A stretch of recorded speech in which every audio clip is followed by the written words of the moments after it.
Korupsi sudah menjadi suatu permasalahan klasik di negara kita Indonesia. Indonesia merupakan negara bekas jajahan Belanda. Sejak zaman VOC, korupsi sudah merajalela ke penjuru Nusantara, menjadi momok dan dejavu hingga sekarang. Tentunya kita sudah tidak asing lagi di telinga kita. Bukanlah hal baru, bukanlah hal tabu di masyarakat mengenai korupsi. Skala koruptor sangatlah bervariasi, mulai dari korupsi pejabat desa, kabupaten, hingga korupsi EKTP. Seperti kasus terhangat baru-baru ini, korupsi berkedok bansos COVID-19 yang dilakukan oleh Kementerian Sosial Juliari.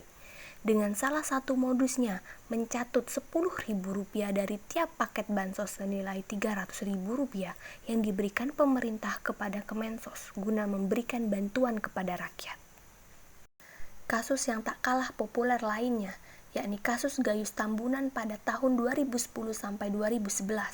Pada kasus ini, Gayus terbukti bersalah dengan merugikan uang negara sebesar 570 juta dan menguntungkan PT Surya Alam Tunggal, serta dinyatakan bersalah karena telah menyuap Hakim Mutadi Asnun sebesar 50 juta. Hingga pada persidangannya terakhir, ia divonis 29 tahun penjara. Dan tentunya masih hangat diperbincangkan kasus dari Pak D kita. Siapa lagi kalau bukan Pak Setia Novanto dengan beribu drama yang ia ciptakan. Kasus ini sudah menjadi konsumsi publik dari Sabang hingga Merauke. Dan kasusnya ini, Setia Novanto bersekongkol dengan teman dekatnya, yaitu Andi Agustinus. Dan juga kasus ini pun melibatkan banyak pihak dengan proses yang berbulan-bulan panjang. Belum lagi dengan drama-drama Pak Setnov untuk mengelak dari panggilan KPK. Hingga kemudian pada sidangnya ia terbukti bersalah karena telah merugikan negara sebesar 2,3 triliun.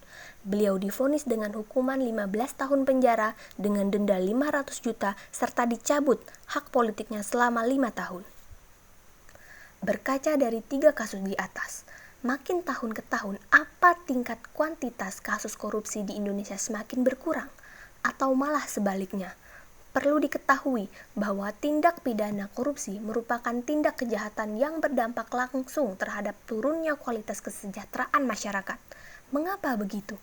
Ya, karena korupsi tentunya menyerap dan merugikan pendanaan negara yang seharusnya ditujukan untuk memperbaiki kualitas kesejahteraan dan kedaulatan masyarakat dan negara. Dampak korupsi yang demikian besar tentunya menjadi sebuah problem yang serius dan sangat perlu untuk dikaji oleh pemerintah Indonesia dan tanpa terkecuali pun menjadi sebuah tanggung jawab yang serius bagi seluruh lapisan dan elemen masyarakat Indonesia. Tentu bukanlah hal yang mudah untuk memecahkan masalah korupsi.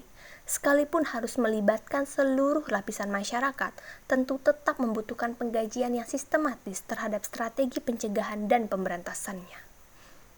Sebenarnya, apa yang salah dengan pemberantasan korupsi di negara kita?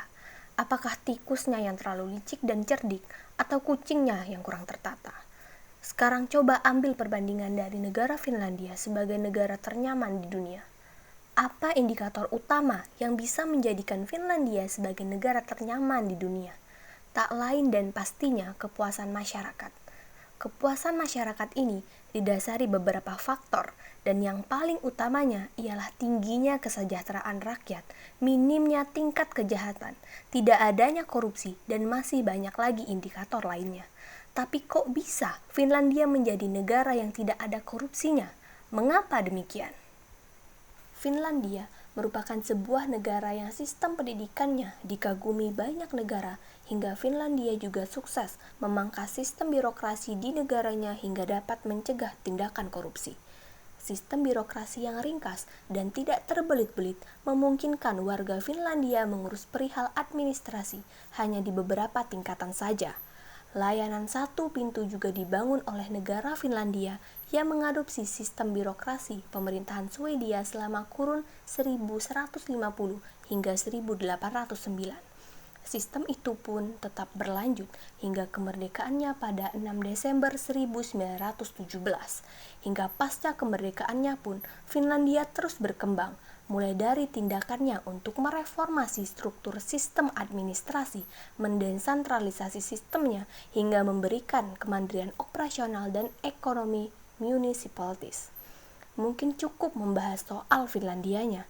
Tentu ketahuan, salah satu permasalahan yang mungkin masih dihadapi oleh negara kita, yaitu lemah dan kacaunya birokrasi yang ada. Bukan mencoba untuk tahu-menahu untuk persoalan ini, tetapi hanya sedikit saran saja untuk kepemerintahan kita dalam memperbaiki sistem birokrasinya dan pengetatan sistem hukum terhadap tindak pidana korupsi. Bila kita bedah lagi mengenai permasalahan kasus korupsi, tentu kita tidak bisa dibilang bahwa pemerintah tidak melakukan tindakan konkret untuk menyelesaikan permasalahan ini. Di era presiden kita, yang sekarang yaitu era Pak Jokowi, beliau memiliki visi misi utama dalam hal pencegahan dan pemberantasan korupsi sejak era beliau masih bersama Yusuf Kala hingga Pak Maruf Amin. Budaya anti korupsi yang diterapkan dan dikampanyekan oleh pemerintah agar menumbuhkan rasa malu merupakan sebuah hulu yang penting dalam langkah pencegahan tindak pidana korupsi yang terus digalangkan oleh pemerintah. Semakin diperluasnya pendidikan anti korupsi oleh pemerintah tentu diharapkan dapat melahirkan generasi masa depan yang anti korupsi. Tetapi jangan lupa, membangun sistem yang baik pun menjadi kunci utama untuk menutup peluang terjadinya kasus korupsi di Indonesia.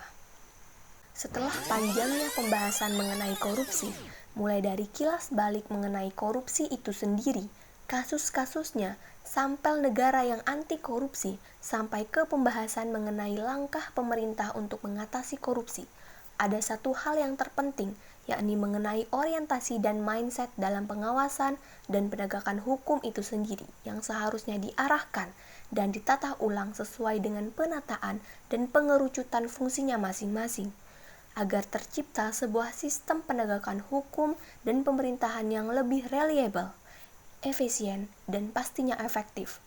Karena kinerja dari aparat dan institusi pemerintahan ini bukanlah diukur dari seberapa banyaknya kasus yang ditemukan, tetapi bagaimana caranya supaya tidak ada lagi kasus korupsi yang terjadi di negara kita.